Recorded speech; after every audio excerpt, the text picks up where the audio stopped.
They told us to get our popcorn today. Sorry about that. Welcome into another edition of the Southern Quality Ford Friday Night Blitz. I'm your host, Brad Cisak. Week 9 of the high school football season is here. That is delicious.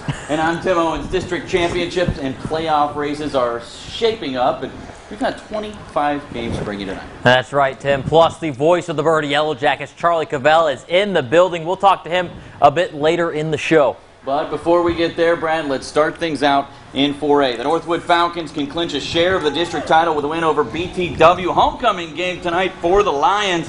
Falcons, they're going to get on the board first. Luke Bogan connecting with DeTravian Brown. We've heard that before, just like that. Northwood. Oh, they did the fireworks too. Nothing lead. A little later, Falcons on the move again. Bogan going back to Brown. He's going to high point the ball in the corner of the end zone for the touchdown. Another score for the Falcons. And then later, Northwood trying to make it a three-peat. But the BTW defense ain't having that.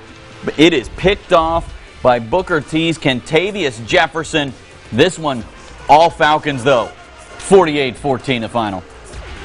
Benton just one game back of Northwood at home against Woodlawn. Second quarter, Clint Lassiter looking for a receiver. He's going to escape the pressure from the Knights. Looking down the sideline, finds Shaw Malley for the first down. Now later in the drive, Tigers having to go for it on fourth down, looking to pass, but Damon Wilson disrupts the pass. Bubba Osby then can't handle it. Woodlawn not hanging on to the ball for long. Kentrez Roby going downfield. This ball is going to be tipped and falls straight into Jeremy Hall's hands for the interception. This game came all the way down to the final seconds, but Benton getting the close win. They take down Woodlawn 29-28. North DeSoto at home taking on the Huntington Raiders. No, you stop looking at me, Coach Ab. Griffin scoring early and often. This is Jaden Purcell calling his own number deep into Huntington territory. And then Kendrick Simpson finishing off the drive, finding pay dirt from 3 yards out. Griffin taking a big lead. And the defense came to play as well tonight. Just a couple of weeks after breaking his hand, Bo Phillips back on the field making plays. Sniffing out the run here, getting the tackle for loss. This one, all North DeSoto tonight. They led 41-0 at the half, and they go on to win 48-12 the final. The Griffins most likely going to be home in the first round of the playoffs. If they get Minden to cap off the regular season next Friday night with a win, North DeSoto most likely going to be a top 10 seed in the 4A playoff. This guy approves this message. In 5A, the Haughton Buccaneers currently 9th in the power points, taking on Parkway. That's Tristan Sweeney taking the kickoff back 90 yards to the house. Now CJ McWilliams. This kid's fast. In at QB for this next play coming up here. He is going to be finding Matthew Witten in the end zone for the Haughton score right there. Now just before halftime, Parkway with the ball. We may see this play again too. Just a heads up. Keep watching. Gabe Larry, he's going to be looking to pass, as I said, just before halftime.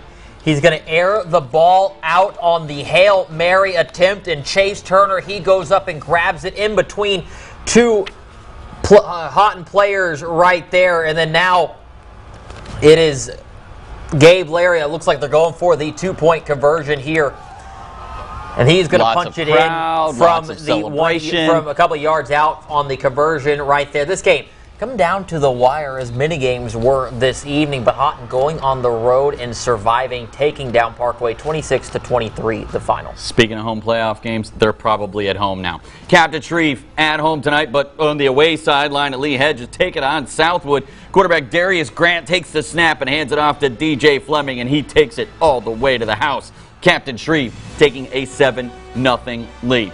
Well, Fleming takes that one in for a touchdown. Guess what? They're going to give it to Fleming again, and it's the same result. And again, Brad, where's it going to go? To the house. Going to take it to the house. All Gators tonight, 52-8 the final. Bird Yellow Jackets in Bossier Parish taking on Airline. This game starting 30 minutes late because Bird got stuck in traffic on the way to the game. You got stuck in that traffic. I also got stuck in that traffic. Bird struggling early, fumble on the plate. Jacob Bailey rumbling and bumbling all the way the other way for the Viking score. Airline leading 6-0. Later in the first quarter, Jordan Gladney, short pass to Jamal Johnson, cuts up the field, turns on the Jets, and he is in easily for the touchdown. Vikings extending the lead in front of the home crowd. Now, once halftime came and went, the Yellow Jackets woke up, and they come back from the deficit to get the win. They take down Airline on the road, 28-18, the final. In 1A, the Logansport Tigers undefeated and 4th in the power points, taking on LaSalle tonight on the road. On the offense's first play, this is quarterback Landon Moon tossing it out to Tresman Brown, and he's going to take it down the sideline and outrunning everyone all by himself into the end zone for the touchdown. 70 yards on the touchdown run. Extra point no good. Logansport takes a 6-0 lead. Literally, next offensive play from Logansport. It was only their second play of the game, and again, Landon Moon, this time to Madrid Johnson. He goes 75 yards for the score. 2-point conversion is good. Logansport, 2 plays, 145 yards of offense and 2 touchdowns, and that would continue the rest of the way. Tigers win easily, 49-0, the final. All right, Brad, before the season, John Bachman made a little noise. He was calling out Manny, saying, hey, Red River's ready for Manny, Red River's ready for Manny. Doubled down this week. Yeah. Exactly. Doubled down on that saying. Not only were they ready for Manny, they were going to beat Manny in front of the Red River home crowd. We even gave him a nickname, the Bone Crusher. He told us right out there on that field, we're going to see an upset. The Red River Bulldogs going to upset them. We heard it earlier today in our 6 o'clock show. The towel, it was ready to go for this one. That's right. Could Red River get the win, knocking off Manny? No easy task. Jory Perry's in Coshada for the Southern Quality Ford Friday Night Blitz Game of the Week. Jory, take it away. Hey, that's right, guys. Our game of the week, Red River taking on Manny in a game that's been talked about for months. Red River's head coach John Bachman saying that this was going to be the upset of Louisiana high school football. But at the end of the day, all the talk had to be out on the field, and one of these teams has to walk away with their second loss of the entire season. Let's get into some of the highlights from our game of the week. The Red River Bulldogs playing host to the Manny Tigers in a 2A showdown down in Coshada. Get into the first half action, a turnover on downs, turning into points for the Tigers. Cadillac Roan pitching it out to McKendrick Carter, and he carries it in for the score, Manny taking a 7-0 lead. But the Bulldogs responding, Gakarian McDonald connecting with Chadrick Keith on the outside, and he does the rest with his feet, taking it all the way to the house. PAT's no good, it's 7-6 Manny. Tigers not slowing up, Roan handing it off on the reverse. It gets back to Josh Carroll, who's got some wheels of his own, takes it to the edge, and all the way in for the score. Tigers lead 14-6 at this point, and Manny starting to roll. This time Roan feeding Carter because the kid can eat, punches it in for another touchdown. Tigers ahead 21-6, and Manny scoring again before the half. Terrence Williams this time getting the rock and pushing it over the line for the score. Manny led 28-6 at the half, and it was more the mighty Tigers in the second half, blowing out the Bulldogs in a 49-6 final. Let's hear from Coach Curtis and the team after the win. Real proud of them because it's been since August. We've heard all the social media and all the talk come, and I love Coach Bachman to death, but I mean, all the talk's the talk, you know, and if you're going to talk the talk, you better be ready to walk the walk, and that Bulldog needs to stay on that porch a little bit. They're not ready to go toe-to-toe with the Tigers. And again, I'm proud of my guys for getting out here and doing it our way, playing to our standard, and playing hard, not dirty. I'm just real proud of where this team's going because this is just beginning. This is just the beginning. That's a good Red River team that's going to probably be a 4, 5, 6 seed. And tonight we took them to the woodshed at their place. We just had to block it out. We had to go to practice and work week in and week out. And came away with the win. It's always good to get a win at somebody else's house. So the Manny Tigers quieting all of the noise in an absolutely dominating victory over the Bulldogs. Reporting here in Coshada, I'm Jory Perry. Let's go back to you in the studio.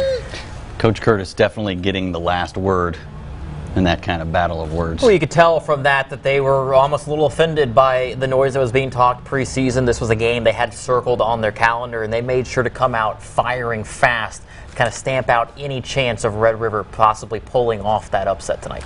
Some strong words. Those little Bulldogs better stay on the porch. They ain't ready to go toe-to-toe with us Tigers. I mean, the Tigers went out there and they proved it on the field. Tigers showing, as Coach Curtis said, Red River, they're going to be a high seed in the 2A playoffs. Well, think about that. Manny dominated them. This was #1 in power points against #4 in power points. Manny, a really, really good football team. Coming up on the Southern Quality Ford Friday Night Blitz, we head to Texas to check in on the Marshall Mavericks. Claude Mathis's group looking to stay undefeated in district play. We have their highlights after the break.